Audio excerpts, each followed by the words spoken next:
2021년 7월 28일 내 삼촌의 새 소 시작합니다. 경제 IT를 통해 세상을 한번 보도록 하겠습니다.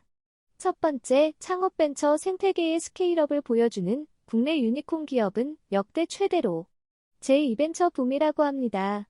역시 대한민국 중소벤처기업부 장관 권칠승 이하 중기부가 21년도 7월 19일자 기준 확인한 국내 유니콘 기업 수는 역대 최대인 15개사로 나타났다고 밝혔는데요. 작년 말 기준으로 13개의 유니콘 기업이 있었으며 올해는 직방 등 3개사가 추가되고 7월 19일 기준으로 15개사가 됐습니다. 자세히 살펴보면 국내 유니콘 기업은 옐로 모바일, LM피코 스매틱 화장품, 크래프톤 게임, 비바리 퍼블 리카핀테크, 야놀자 오토 서비스, 위메프 전자상거래, 지피클럽 화장품, 무신 사전자상거래, 에이프로 젠바이오, 소카카 쉐어링, 컬리 온라인 신선식품 배송, 무명도소매업, 티몬 소셜커머스, 두나무 핀테크, 직방부동산 중개 등 15개사이며 파란색은 12인사이트 등재 기업인데요. 이름이 익숙한 기업도 많네요.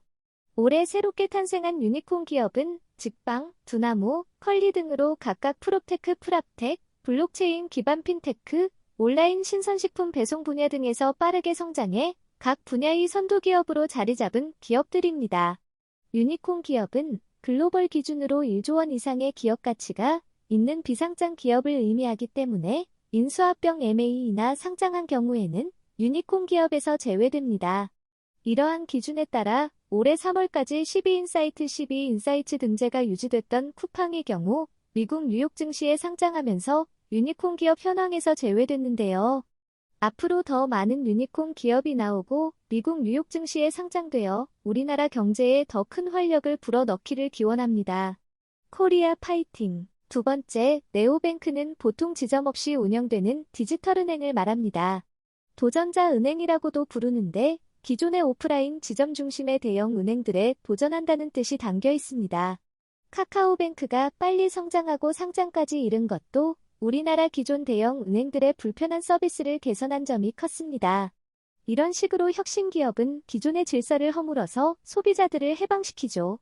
이런 네오뱅크 중에서도 가장 어려운 도전을 성공한 곳이 바로 브라질 누뱅크라고 합니다. 데이비드 벨레즈라는 콜롬비아인이 2012년에 창업했는데 처음 그가 은행을 만들기로 한 것은 그냥 브라질 사람들이 은행에 불만이 많아서였다고 합니다. 고객들에게 살인적으로 높은 대출 이자율을 적용하면서 가난한 사람들은 아예 고객으로도 받아주지 않는 곳. 브라질에서 은행이란 이렇게 문턱이 높은 곳이었습니다. 누뱅크는 2014년 신용카드 발급부터 시작했습니다. 왜냐면 브라질에서 신용카드는 은행 면허가 없어도 발급이 가능했거든요. 당시 브라질 신용카드의 연 이자율이 200에서 400%, 최소 가입비가 연 $20. 이런 상황에서 가입비도 없고 이자율도 낮은 누뱅크의 신용카드가 나오니 사람들이 발급받으려고 줄을 섰습니다. 누뱅크는 고객들의 신용한도를 줄이는 방식으로 가입 문턱을 크게 낮춰 2016년까지 100만 명의 고객을 모았고 2017년 드디어 은행원 면허를 받고 본격적으로 디지털 은행 업무를 시작했습니다. 기존 은행들이 계좌 유지비로 월 $10를 받는데 반해 누뱅크는 무료로 계좌를 열게 해줬고 ATM 수수료도 무료로 제공했습니다. 이를 통해 2020년 말 기준 누뱅크의 매출은 9억 6,300만 달러, 고객 수는 4천만 명에 달했다고 합니다. 이처럼 앞으로 전 세계적으로 네오뱅크의 약진이 기대됩니다. 기존 은행들은 긴장하게 되겠네요. 오늘도 두 가지 이야기 전해드렸습니다. 세계 이야기 전해드립니다. 첫 번째, 반려견 증가와 함께 버려지는 개들의 수도 가파르게 늘면서 유기견 관리가 사회 문제로 떠올랐습니다. 그 가운데 미국의 한 남성이 자신이 기르던 개를 길가에 버리고 달아나는 모습이 포착돼 공분을 사고 있습니다. 현지 시각 26일 뉴욕포스트 등에 따르면 텍사스주 엘페소 카운티 호리손시티의 도로에서 한 남성이 정차한 차량 옆에서 바닥에 앉은 허스키의 목줄을 풀어준 뒤 그대로 떠났습니다. 문을 닫은 차량은 곧장 출발했습니다. 영문도 모른 채 홀로 남겨진 개는 주인의 차가 출발하자 뒤쫓아갔으나 속도가 빨라지자 따라잡지 못했습니다. 영상을 촬영한 사람은 당국에 해당 사실을 신고했습니다. 엘페소 카운티 보안관실은 사건이 벌어지고 이튿날 바로 68세 남성을 동물학대 혐의로 체포했습니다. 그러나 차량을 운전했던 남성은 구치소에 수감됐다가 당일 보석금 $5,000, 한화 약 575만 원을 내고 풀려났습니다. 보안관실은 개의 목줄을 푼 젊은 남성도 곧 체포할 방침인 것으로 알려졌습니다. SNS에서 영상을 찾아보세요. 강아지 귀엽던데 왜 버렸을까요? 그래도 주인이라고 쫓아가는 강아지는 순수한 마음을 보니 뭐보다 못한 인간이란 말이 생각납니다. 두 번째, 중국 허난성 정저우의 물난리 현장을 취재하는 외신 기자가 적대적인 군중에 둘러싸여 취재를 방해받고 봉변을 당할 뻔한 일이 발생했습니다.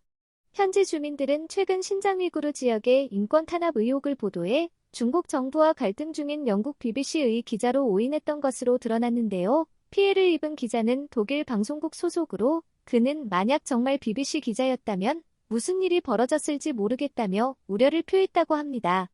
26일 중화권 매체 더웨이에 따르면 독일 공영방송 도이체벨레의 마티아스 베링거 기자는 지난 24일 물난리가 난 중국 허난성 정저우 시내에서 수해와 관련해 촬영을 하다가 성난 군중에 둘러싸였고 그는 자신의 트위터에 11개의 트윗을 올려 당시에 긴박했던 상황을 전했습니다.